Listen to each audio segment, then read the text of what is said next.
እንዴት ነው የመንግስት አጠቃላይ ጅምላ የመታን ጅምላ እየገደለን አጠቃላይ አርሶ አደሩን እየጨፈጨፈ ነው እንዴ? ኢትዮጵያ ያስተዳድራሉ ነው እናንተ ሐውልት አፍራሾች ሜቢ እዚህ ውስጥም ትኖራላችሁ። ባይደው የኃይለ ሥላሴ ሐውልት ኢንግላንድ ሀገር የተተከለው ኃይለ ሥላሴ አማራ፣ ትግሬ ወይም ኦሮሞ፣ ጉራጌ ስለሆነ አይደለም። ወንድሜ ባዛጋቂ እንጨብጭበው እግሩን ሁሉ እንትን ብለው ነበር የገደሉብኝ።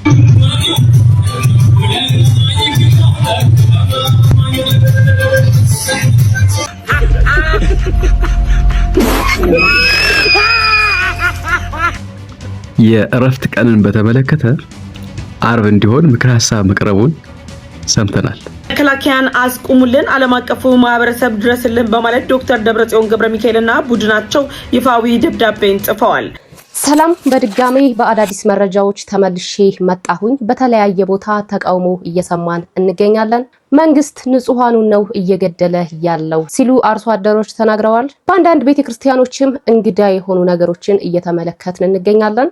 የኢትዮጵያ የእረፍት ቀንም አርብ ይሁን የሚል አጀንዳ ተይዟል። ደብረጽዮንም መከላከያዎችን አስቁሙልኝ ሲል ደብዳቤ ጽፏል። እነዚህንና ሌሎችንም በዚህ ቪዲዮ በሰፊው የምንመለከት ይሆናል። ለዚህ ቤት አዲስ ከሆናችሁ ቤቱን ሰብስክራይብ፣ ቪዲዮውን ደግሞ ላይክ እና ሼር ማድረጋችሁን እንዳትረሱ። ከሁሉም አስቀድመን ግን አንዲት እህታችን በግቢ ገብርኤል ቤተክርስቲያን ጥበቃ ደረሰብኝ ያለችውን በደል እናስቀድም። ሰላም እንዴት አመሻችሁ? ዛሬ ስለ ቅዱስ ገብርኤል ግቢ ገብርኤል የሆነ ነገር ነግራችሁ ነው። ለኔ ቅዱስ ገብርኤል ትልቅ ነገሬ ነው። በቃ እኔ የሚያውቀው ስለ ከቅዱስ ገብርኤል ጋር ያለኝ አታችመንት ብዙዎች ያውቃሉ። አባቴ ሁሉ ነገሬ ነው ቅዱስ ገብርኤልና በቃ እኔ ጠዋት ስራ ሲሄድ ቅዱስ ገብርኤል ሳለሳ ለማለት እና እንደተለመደው ሰሞኑን በቃ እዛ መግባትም አይቻልም ምናምን እየተባለ በቃ ትቻለሁኝ ማለት በቃ ምን ላድርግ ማለት ፓርክ አድርጋችሁ የሆነ ቦታ ፓርክ አድርጋችሁ ነው እና እኔ ደግሞ ትንሽ ክብደት ስለጨመርኩኝ እንቅስቃሴ ከብደኛልና እንደ አጋጣሚ ዛሬ መኪና እየገባ ነበረ። ጠዋትም አሁንም ከመሻ አሁን ማለት ነው በታገባው ማለት ልገባ ሌሎች መኪኖችም እየገቡ ነው እና ከኔ ፊት የሆነ ፊት ገብቷል። አየኔ መኪና የትኛው ቦታ አስፋልት ላይ ነው የሚውለው ማለት ነው። ፍቃድም አለኝ ያው አካል ጉዳተኞች ነው ፍቃድ አለኝና ይታወቃል። እንኳን ቤተክርስቲያን የትኛው ቦታ አልከለከልም እውነት ለመናገር ማለት ነው። ከዛ ጥበቃዎች አሉ ማለት ነው። ጥበቃው ቆሟት ገቢ ማለት ከኔ ፊት እኮ ፊት ገብቷል እና እኔ ደግሞ ተሳልሜ ነው የምወጣው አልቆይም። ቪትስ እኮ ገብቷል አሳልፈኝ ስለው እዛ ጋር ቆመሽ ነኝ ምናምን ይለኛል። እኔ መውጣት ያቺ ቅዱስ ገብርኤል ግቢ ውስጥ ማለት ነው አለች ሆነች ማትመጪ ቦታ ላይ ትንሽ ክብደትም ስለጨመርኩ መሄድ አልችልም አሁንና ኧረ እባክህ አሳልፈኝ ተሳልሜ ነው የምወጣው። በቃ ጠበቀው ዱላውን ይዞ ቆመ። በቃ ግግም ብሎ ቆመ ማለት ነው። ከዛ የሆነ ላዳ ደግሞ ከኔ ፊት እሱ ሊያስገባ እየፈለገ ነው ላዳውን ማለት ነው። እሺ ላዳው ይግባ ምናምን ወደ ኋላ ሂጂ ምናምን ጥፍጥፍ አደረገኝ ማለት ነው። ከዛ ወደ ፊት ሳብት አይደል መጥቶ እንትን አለ ማለት ነው። በቃ ገጨችኝ አለ ማለት ነው። ጥቅልል ብሎ በቃ እሺ ልወርድ ስል እንዴት ልውረድ ከግራና ከቀኝ መኪናም አለ ማለት ነው። ከዛ ሁሉንም እንትን ሊያስብልብ በቃ አለ አይደል እሱ በቃ አላማው እኔን እንትን ማስደረግ ነው ማለት በቃ አሳክማለሁ አልኩት ማለት ነው። ችግር የለው እንዳልከችሁት እኮ አውቃለሁ ምንም እንዳልሆነ ማውቃለሁ። ግን ሳልሳለም ማለት ነው እግዚአብሔር እኔ ቀን በቀን አይደለም ሳልሳለም ማለት ነው። ኋላ ሁለት ጓደኞች ሊሆኑ ማለት እሱን የሚያውቁት እዛ ግቢ ከኋላ ተቀመጡ። እሱን ያው አሳክማለሁ ብዬ ምኒልክ ይዞ ሄድኩኝ ማለት ነው። አልተሳለምኩም። በቃ ቅዱስ ገብርኤል አንተ ፍርዱን ስጥ ብዬ ማለት ነው ማለት በቃ ከዛ ገባና እንግዲህ ስንደርስ በቃ በፐርሰንት ሰጭኝ አልታከምም አለኝ ማለት ነው። በፐርሰንት ማለት ምን በፐርሰንት ስንት ብር 3000 ብር ሰጭኝ አለኝ። አይ ልብትታከም አይሻልህም አልኩት። እንዳል እግዚአብሔር ቅዱስ ገብርኤል ነው ማለት ምንም እኮ እንዳልነካሁትም ምንም እንዳልሆነ በቃ መጣ ጥቅልል ብሎ እዛ በቃ እንትን አለ። አላማው ብር ምን እንደሆነም ገብቶኛል። እሺ አልኩትና በቃ 1000 ብር ልስጥ አልኩት። እሺ ሰጭኝ አለኝ ማለት ነው። እንደዛም እያለ ግቢ ይዞ ገባው። ሚኒሊክ ግቢ ገባውና ልጆቹ በጣም በቃ ከኋላ የተቀመጡት አላገባቸው ማለት በቃ ብር ፈልጎ እንደሆነ ገባቸው። እኛ አሁን አንተ ወረዱ ማለት ነው። ወረዱና እኛ እንዴት በቃ ከታከመ ታሳክም እኛ እሷን እናቃታለን። ካልሆነ ግን እንዴት ነው ገብርኤል ደቻንተም ገብርኤል እንትን ብለ እሷን ገብርኤል ለመሳለም መጣ እንዴት እንደዚህ ሆናል ሲሉት በቃ እሺ አላቸው ማለት ነው። እሺ አለና በቃ እኔ ካመመክ አሳክምሃለሁ ይው ብሩንም ሳይቀበል ወረደ ማለት ነው። እና ልጆቹም እንትን አሉ። እሱን ሸኘሁት መልሼ ከሚኒሊክ አምጥቼው እዛው ገብርኤል ጋር አውርቼው ወደ ቤት እየሄድኩ አሁን ወደ ቤት እየሄድኩ ነው የምነግራችሁ ማለት ነውና ምን አለ መሰላችሁ ግን እውነት እኔ ግን በቃ ብዙዎች ግን እኔ ማለት እሞታለሁ ማለት ገብርኤል ልጄን ከማጣ አባቴ ከማጣ እሞታለሁ። ግን ብዙ ሰዎች ግን እንደዚህ በሚሆንባቸው ነገር ሁሉ ብዙዎቻቸው እውነት የሚቀይሩት ወደው እንዳይመስላችሁ። እኔ አላደርገውም ግን እውነት ዛሬ የተደረገብኝ ነገር የሚደረግብኝ ነገር እዛ እንኳን ቤተክርስቲያን ውስጥ አድሮ ይደረጋል። መግቢያ እንኳን በር ላይ እንኳን አድሮ ይደረጋል። በጣም በሚያሳዝን ሁኔታ እኔ የትኛው ቦታ እውነት የመንግስት በለው የትኛው ቦታ ክፍለ ከተማ ብትሉ የትኛው ቦታ ገባለሁ።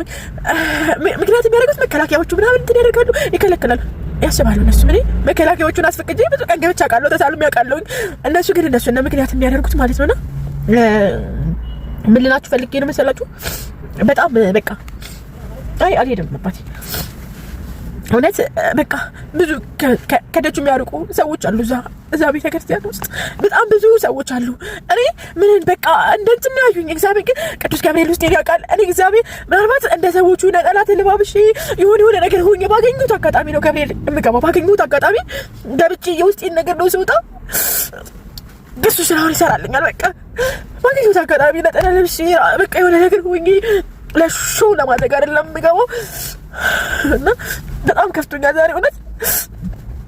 እዛ ጋር አላስገባ ነገ እሄዳለሁ የሆነ ነገር እስከሚያደርገው ድረስ ከዛ ቤት አልቀርም። ግን እባካችሁ ይረዱን ማለት መኪና አካል ጉዳተኛ ቅንጦት አይደለም እግር ነው። ቢመቸኝ እኔ ቢያንስ በረከት የማገኘው በእግሬ ብገባ ነበረ። ግን በቃ ይሆናል አይደለ ይገባችኋል። ይሄ ከልጁ መውለድ ጋር ምናምን በቃ ከሱ ጋር ይመጣ ክብደት ምናምን እኔ ነኝ የማውቀው። በቃ እግሬ ላይ ያለው ዲቫይስ መጎተት አልችልም። ዳገት ሲወጣና በጣም ከብዶኝ ነው እውነት። በቃ ግን እባካችሁ የትኛው ቤተክርስቲያን ያላችሁ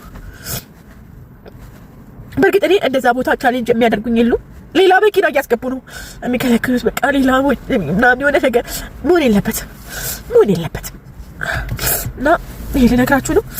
እባካችሁ እዛ የምትሰሩ አስተዳደሮች ልትሆኑ እንዳቆራችሁ የሆነ ነገር ልትሆኑ ትችላላችሁ።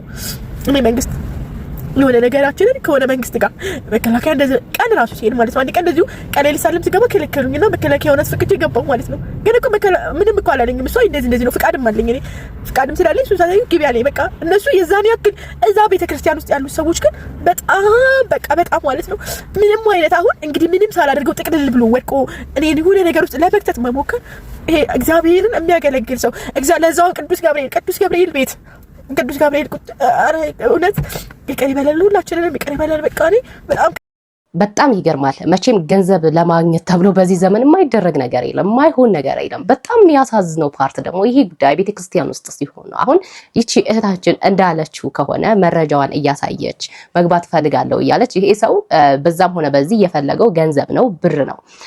የትም ቦታ ብትሄዱ በነገራችን በጣም ነው የሚያሳዝነው። ብር ተለምዷል፣ ጥበቃው አይቀር ኤኒ ሴክተር ላይ ያለ ጉዳይን ለማስፈጸም ስትሄዱ ማለት ነው ገንዘብ ነው። ኢቭን በጣም የደነቀኝ ሆስፒታል ሰው ለመጠየቅ ስትሄዱ ማለት ነው። ለምሳሌ የሆነ ጊዜ አይቻልም ይመስለኛል ከመሸ በኋላ መግባት ምናምንና አንድ ሰው ወይ ሁለት ሰው ነው የሚቻለው። ከዛ ቤተሰብ አካሉ ሄደ ማለት ነው። እምቢ አሉ። ቀና አስገባ ምናምን አሉና ልክ ብር ሲሰጣቸው አስገቡ ማለት ነው። እስከዚህ ደረጃ ድረስ ደርሰናል። በጣም የሚያሳዝነው ግን ቤተክርስቲያን ላይ ይሄ ጉዳይ መምጣቱ ነው። ቤተክርስቲያን ጥበቃው በዚህ ልክ ማድረጉ በጣም ያሳፍራል። የእውነት ቤተክርስቲያን ላይ የሚሰሩ ሰዎች ኦፍ ኮርስ ኑሮ ተወደዋል። በጣም ያለንበት ሁኔታ አሳሳቢ ነው። አንዳንድ ሰዎች ደግሞ መኪና ይዘው ያለው አብሳቸው ደና ሆኖ ሲታይ ቀናይ ሰዎች ብር አላቸው በሆነ ሚንስ ብር ልውሰድ ምናምን የሚል አስተሳሰብ ሁሉም ሰው አለ በነገራችን ላይ። ግን ቤተክርስቲያን ላይ መሆኑ በጣም ያሳፍራል። ቤተክርስቲያን የመጣ ሰው አብዛኛው ሰው ተጨንቆ ተጠቦ ህመሙን ሊናገር ሊተነፍስ ሊያለቅስ ነው የሚመጣው እና በዚህ ሁኔታ ደግሞ ያ ሰው ሲመለስ አንደኛ በዛ ሰውም ያለቅሳል፣ ሁለተኛ ደግሞ አንዳንድ ትንሽ ቀለል ያለ ሰው ማለት በትምህርትም በምንም በሰል ጠንከር ያላለ ሰው እንደውም እነዚህማ ብሎ ሊወጣ ይችላል። ስለዚህ ቤተክርስቲያን አካባቢ ያለን ሰዎች በጣም መጠንቀቅ መቻል አለብን። ቤተክርስቲያን አካባቢ ዲያቆን፣ መምህር፣ ኢቭን ጥበቃ ራሱ አያችሁ አይደለ ሁሉም ሰው ምክንያቱም ሃይማኖታችንን በዚህ ወይ ነው ሰው ሊቀይር የሚችለውና አንድ ሰው የሆነ ነገር ሲያደርግ ሃይማኖትን አይወክልም፣ ቤተክርስቲያንን አይወክልም። ያ ሰው ተጠያቂ የሚሆነው ያ ሰው ራሱ ነው። ግን አንዳንድ ሰዎች እንዳልኳችሁ ይህን ማገናዘብ ሳይችሉ እነዚህማ ብሎ ብዙ ሰውም ሄዷል።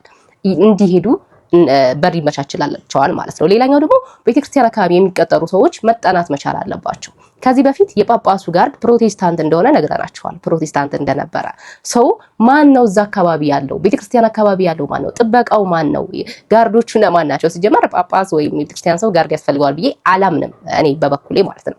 ግን ቢሆንም ቤተክርስቲያን አካባቢ ያሉ ሰዎች የሚሰሩት ስራ እነማን ናቸው? ስነ ምግባራቸው ምንድነው? የእውነት አሁን እየተመሳሰሉ እየገቡ ነው። እየተመሳሰሉ ከቤተክርስቲያን የሚያፈናቅለን ስራ እዛ ውስጥ ሆነው እየሰሩ ነው እነንትና ማለት ነው። ስለዚህ በደንብ ጥንቃቄ ቢደረግ ቤተክርስቲያን አካባቢ የሚቀጠሩ ሰዎች እነማን እንደሆኑ በደንብ ቢጠና እንደዚህ አይነት ችግሮችን ለመቅረፍ ይረዳናል። እናንተ ምን ሐሳብ አስተያየት አላችሁ? የገጠማችሁ ነገር ሳለ ሐሳባችሁን ኮሜንት ላይ አስቀምጡልኝ። ዋና ከተማችን ኦሮሞያ እምብርት ያለች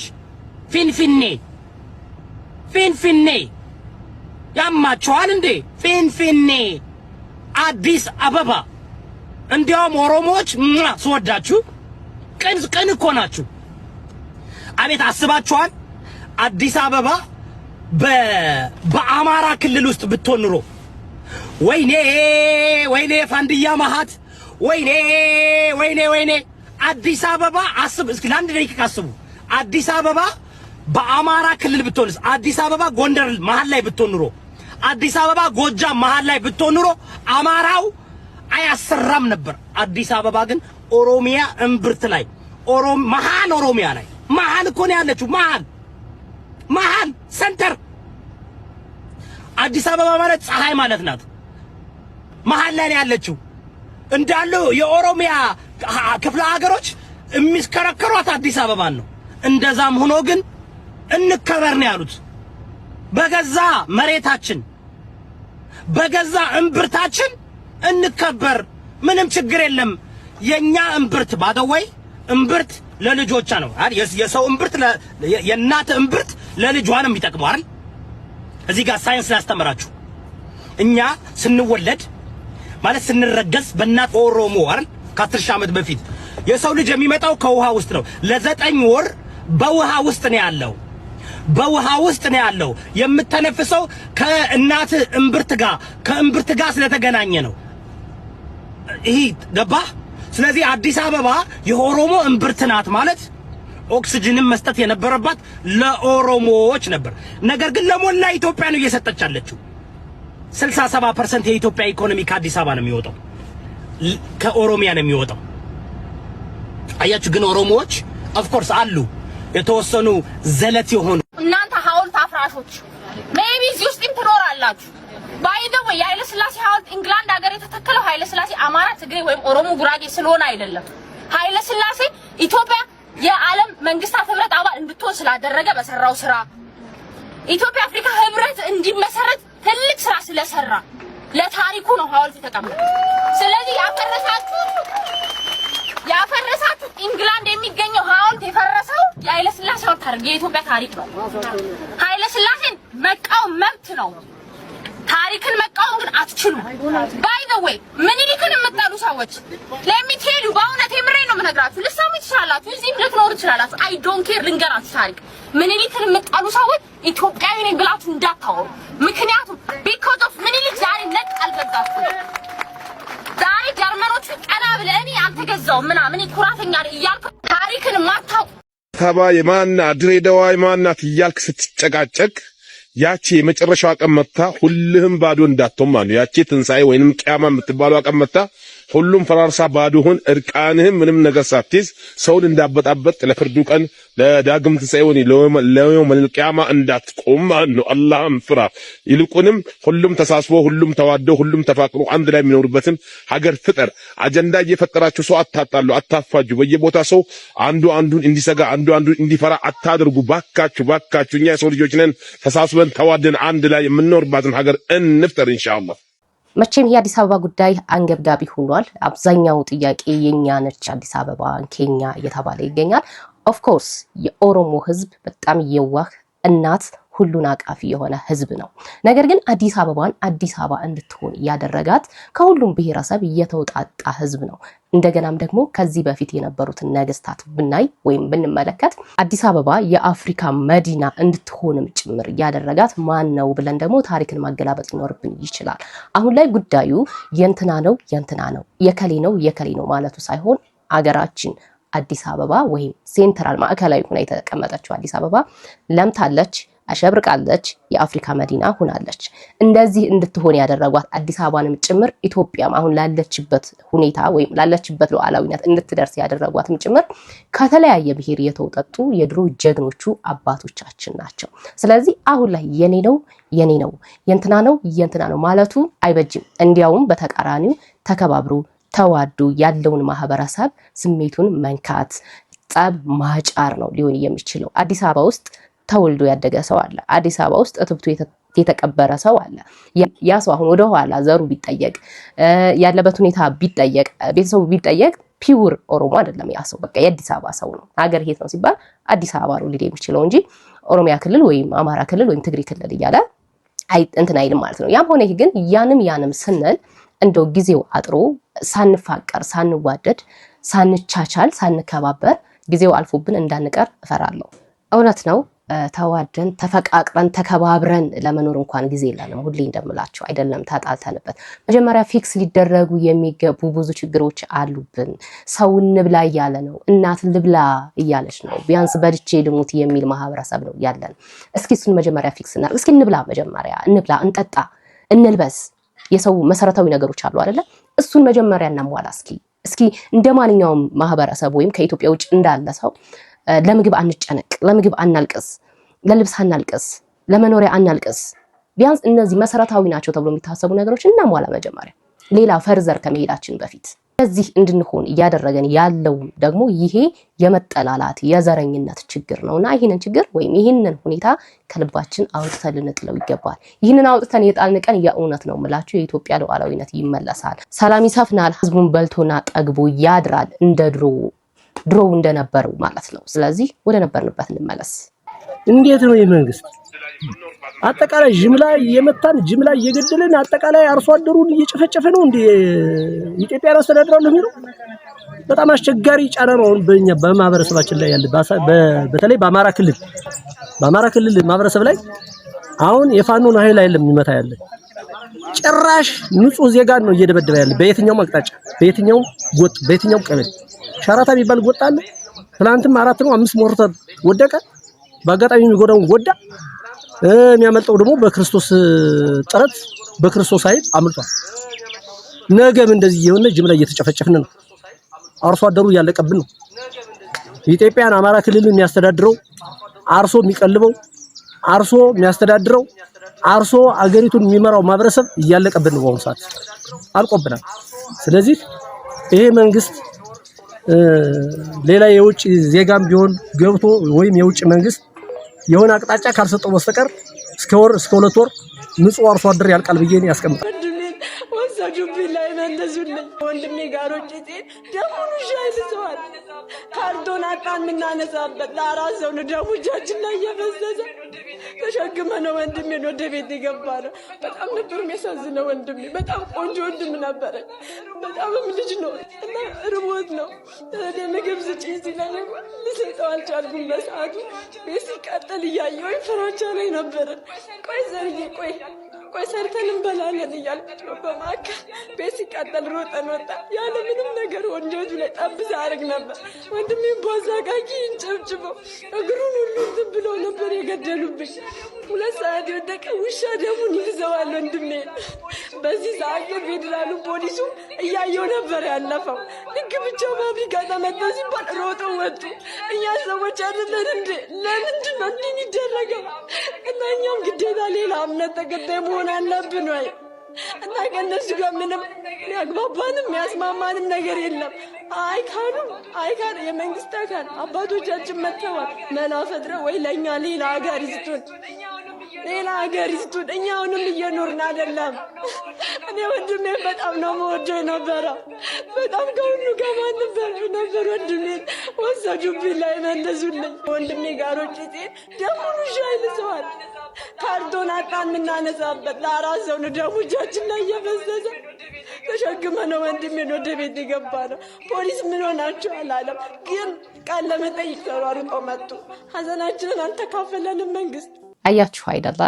የዘረኝነት የጥላቻ ጥግ እንደዚህ ያደርጋል። በጣም ነው የሚያሳዝነው የእውነት። ታዲያ ይሄ ጉዳይ ባለበት ሀገር ደግሞ ቦታው የኔ ነው ይሄ የኔ ነው ብሎ መጮሁ አስፈላጊ ነው ወይ? የእውነት አንዳንዴ እንደ ሰው እናስብ። ሰው ክብር ሆኖ ሳለ እንደሚጠፉ እንስሳ መሰለ ይላል አይደለ? ክብር ሆነን ተፈጥረን ከምንም በላይ ናችሁ እናንተ ተብለን ሁሉ ነገር ለኛ እንዲገዛልን ተደርጎ ተፈጥረን ግን ከሚጠፉ እንስሶች በታች ሆነን ነው እየኖርን ያለነው።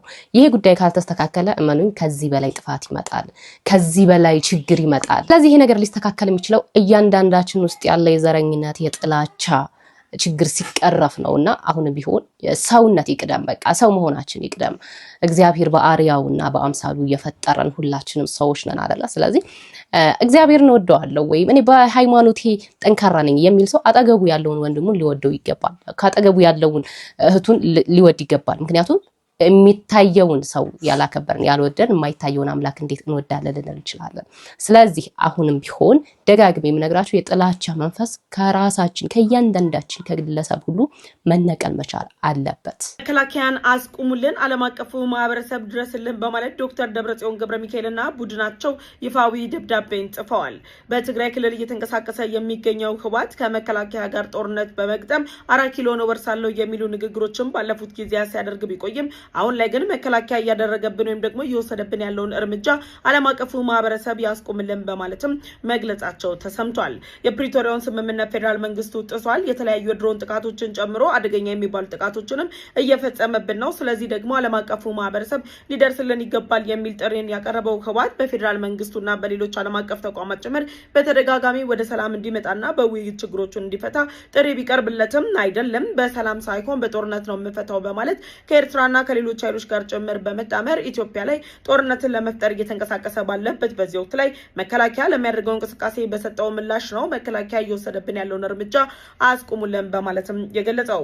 ህወሓት እያደረገ ያለውን እንቅስቃሴ ተከትሎ መከላከያ የሀገር ሉዓላዊነትንና የሀገር ዳር ድንበር ጥሰው የሚሄዱ አካላት ላይ እርምጃ ለመውሰድ የሚያስችሉ ዓለም አቀፍ ህጎች ያሉት በመሆኑ ምክንያት እነዚህን ዓለም አቀፍ ህጎችን በጠበቀ መልኩም የራስን ሀገርን ወይም ደግሞ ሉዓላዊነት እንዳይደፈር የተለያዩ የመልሶ ማጥቃቶችንም ሆነ የተለያዩ እንቅስቃሴዎችን እያደረገ መሆኑንም የሚታወቅ ነው። ምን ሀሳብ አስተያየት አላችሁ በዚህ ጉዳይ ላይ? አሁን ይሄ ደግሞ ምንድነው የሚባለው? ራሱ አጫሪ ራሱ ደግሞ ከሳሽ ወይም ራሱ ደግሞ ተበድያለሁ የሚል ብልጥ ልጅ እየበላ ያለቅሳል አይሄድም። ይሄ አባባሉ እንኳን ግን በቃ እንደዛ አይነት ሪሌትድ የሆነ ነገር ነውና ምን ይባላል? አሁን ይሄ መጀመሪያውኑ የትግራይ እናት ስታለቅስ የትግራይ እናት አይሆንም እያለች ልጆቼን አትውሰዱብኝ እያለች እምቢ ብሎ ለትግራይ እናቶች እንኳን አይሆንም ብሎ ህፃናቶች ሳይቀሩ ወስዶ አስማግዶ እንደገና ደግሞ አጸፋዊ ምላሽ ወይም ትክክል አይደለህም ተብሎ ምላሹን በሄደበት ልክ ሲመለስለት እንደዚህ እያለ ይገኛል ማለት ነው። ምን ሀሳብ አስተያየት አላችሁ? ኮሜንት ላይ አስቀምጡልኝ። የእረፍት ቀንን በተመለከተ አርብ እንዲሆን ምክር ሀሳብ መቅረቡን ሰምተናል። በዓለም አቀፍ ደረጃ ብዙዎቹ ሀገራት አውሮፓውያንን፣ አሜሪካን፣ ቻይናን፣ ዩኬን ሌሎችንም ሀገራት ብዙዎቹ የአውሮፓ ሀገራት የእረፍት ቀኖቻቸው እሁድና ቅዳሜ መሆናቸው ይታወቃል። ይህ ደግሞ ሃይማኖታዊ፣ ታሪካዊና ኢኮኖሚያዊ መሰረት ያለው ክንውን መሆኑ ይታወቃል። ከዚህ ባለፈ ግን አርብና ቅዳሜን ወይም ደግሞ አርብን በብቸኝነት የእረፍት ቀናቸው አድርገው የሚጠቀሙ ሀገራት የአረብ ሀገራት ናቸው። የመካከለኛው ምስራቅ ሀገራት እነ ሳውዲ አረቢያ፣ እነ ኦማን፣ እነ ኳታር እና ኢራንን ብንወስድ እንደውም ኢራን አርብ ብቻ ነው የምትጠቀሙ። ብዙዎቹ የሚድል ኢስት ወይም ደግሞ የአረብ ሀገራት የእረፍት ቀኖቻቸው እሁድና ቅዳሜ አርብና ቅዳሜ መሆኑ ይታወቃል ማለት ነው። ታዲያ በኢትዮጵያ ውስጥ እንዲህ ያለው ምክር ሀሳብ መቅረቡ ኮዙ ወይም ደግሞ መሰረታዊ ኢንቴንሽኑ ምንድነው የሚለውን ስናነሳ ኢትዮጵያ ውስጥ ያሉ የውሃቢዝም ሙስሊሞች አረባዊነትን ከሳውዲ አረቢያና ከዩናይትድ አረብ ኤሚሬትስ በላይ እየሰበኩ መሆኑን አንድ ጉልህ ማሳያ ነው። እንግዲህ ከዚህ በፊት ስለ አለባበስ፣ ስለ ባንዲራ፣ ዛሬ ደግሞ ስለ እረፍት ቀናት የሚነሱ እንዲህ አይነት ይዘት ያላቸው ሀሳቦች አረባዊነትን የሚሰብኩ ጉዳዮች ናቸው ማለት ነው። በነገራችን ላይ ሳውዲ አረቢያ ዩናይትድ አረብ ኤሚሬት የእረፍት ቀኗን ከ2022 ጀምሮ ከአርብ ቅዳሜ ወደ እሁድ ቅዳሜ ሽፍት ማድረጓን ልብ ይሏል። ይሄውም ኢኮኖሚያዊ ምክንያት እንዳለው ይታወቃል ማለት ነው። ታዲያ ኢትዮጵያ ውስጥ ያሉ የዋሃቢዝም ዲኖሚኔሽኖች እንዲህ ያለውን ነገር አለዋወሱ ይቀየር፣ ቀን መቁጠሪያው ይቀየር፣ የረፍት ቀን ይቀየር ወዘተረፈ በአጠቃላይ አዲስ ኢትዮጵያን እንስራ ብለው ሲያስቡ ኢንቴንሽናቸው በግልጽ አረባዊነትን ወይም ደግሞ ለአረባዊነት የምትመች አዲስ ኢትዮጵያን ማበጀት ላይ ያተኮረ ነው ማለት ነው። ለዚህ ነው እንግዲህ ይህ ምክክር ኢትዮጵያን አፍርሶ መስራት ሳይሆን የጎደለው መሙላት የተበላሸ ቃል ለማስተካከል መሆን አለበት እንጂ አዲስ ኢትዮጵያ ለመገንባት ታስቦ ከሆነ እየተከወነ ያለው ውጤቱ የከፋ እንጂ ያማረ ሊሆን አይችልም የሚል መልእክት ማስተላለፍ እፈልጋለሁ።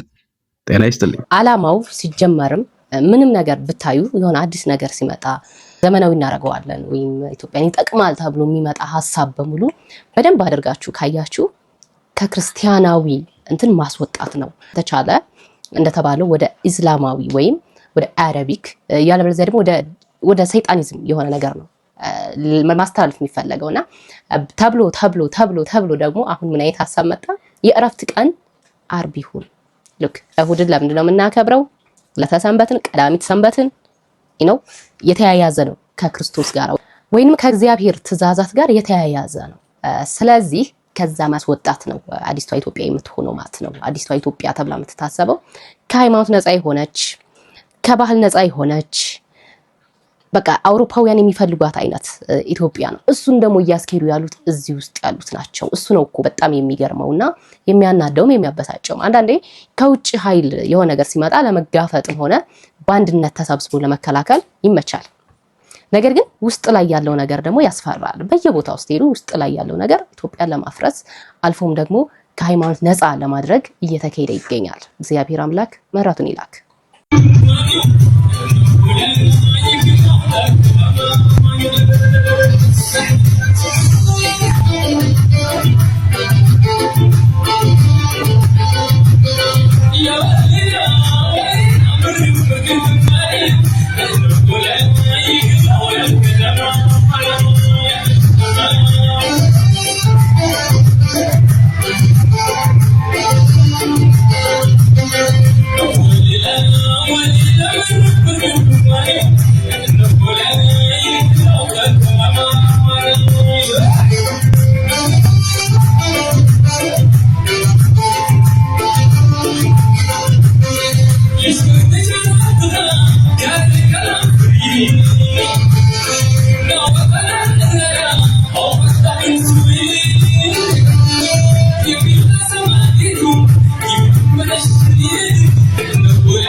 ይሄ ቪዲዮ በጣም ማነጋገር ይሆናል። ምንድነው እየተካሄደ ያለው ብሎ ብዙ ሰው እየጠየቀ ነው። እኔም ምንድነው ብዬ ብዙ ነገሮችን አየሁ። የተወሰነ ሰው ካቶሊክ ናቸው ይላል፣ የተወሰነ ሰው ደግሞ አረ ኤርትራዊ ናቸው ይላል። አንዳንዶች ደግሞ ካቶሊክ አይደሉም ምክንያቱም መጋረጃ አለው ይሄኛው፣ ስለዚህ የካቶሊኮች ደግሞ መጋረጃ የለው መጋረጃ አይጠቀሙም እነሱ የሚሉ አሉ። እኔ ካቶሊክ ቤተክርስቲያን ምን አይነት እንደሆነ ምናምን ብዙ መረጃ የለኝም። ግን እናንተ ምንድነው ብላችሁ ታስባላችሁ? እውነት ለመናገር እኔም አልገባኝም። ኤርትራውያንም ልትኖሩ ስለምትችሉ እዚህ ጋር ቪዲዮውን የምትከታተሉ ምንድነው ኤርትራውያን ናቸው ወይም ካቶሊኮችም ካላችሁ የካቶሊክ ነው ወይም ደግሞ የምታውቁ ኦርቶዶክስም ሆናችሁ ወይም ሌላ እምነት ሆናችሁ የምታውቁት ነገር ካለ አስቀምጡልን። በተመሳሳይ ሁኔታ ይሄኛውንም ቪዲዮ እየተነጋገሩበትና እየሳቁ እያላገጡ ይገኛሉ። ይሄኛው ቪዲዮ ይመስለኛል በጣም እርግጠኛም ለመሆን ወደ 100% ባልሆን እንኳን 90% ይመስለኛል ድራማ ሰርተው ነው። ብዙ ጊዜ አሁን የተለመደው ይሄ ከራሳቸው ላይ ጸጉር ያደርጋሉ የኢየሱስ ክርስቶስን ወይም ገራፊዎቹን ምናምን መስለው ለመስራት ሲፈልጉ ድራማ ላይ ይሄ የሴቶችን ጸጉር ይጠቀማሉ። ከዛ ይሰሩታል ቪዲዮውን ምናምን ማለት ነው። በመጀመሪያ ደረጃ መጠቀማቸው ተገቢ ነው ብዬ አላስብም። ከመጠቀማቸውም አልፎ ደግሞ በዚህ መልክ ከጨረሱ በኋላ ሊያወጡት ይችላሉ። ከጨረሱ በኋላ ማውጣት ሲችሉ በዚህ መልክ ደግሞ ዝማሬውን እየዘመሩ ይገኛሉ። ከዚህ በፊት የሆሳዕና ጊዜ ሰርቼበታለሁ ቪዲዮ፣ የሆሳዕና ቀን ማለት ነው። እንደዚህ ተሰርቶ መዝሙር እየዘመረ ምናምን ዲያቆኑ ሰው። እናንተስ ምን ትላላችሁ? ሀሳብ አስተያየታችሁን ኮሜንት ላይ አስቀምጡልኝ። ፕሮግራማችን ይህንን ይመስል ነበረ። በቆይታችን እንዳተረፋችሁበት አልጠራጠርም። በሌላ በአዲስ ቪዲዮ ተመልሼ እስከምመጣ ድረስ ለዚህ ቤት አዲስ ከሆናችሁ ቤቱን ሰብስክራይብ፣ ቪዲዮውን ደግሞ ላይክ እና ሼር ማድረጋችሁን እንዳትረሱ። እግዚአብሔር አምላክ ኢትዮጵያ ሀገራችንና ኦርቶዶክስ ሃይማኖታችን ይጠብቅልን። ቸር ቆዩ።